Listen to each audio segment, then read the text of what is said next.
In front of me is TCL 60 SE NXTpaper, and today I would like to show you how you can turn on or turn off adaptive brightness.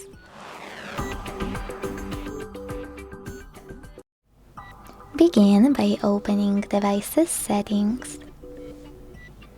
Now scroll down a tiny bit to click on Display. And use this switcher next to Adaptive Brightness located under Brightness slider to switch it off or on. If you want to, you can also go into Tab menu by swiping down from the top right corner of your screen and click on Brightness slider here.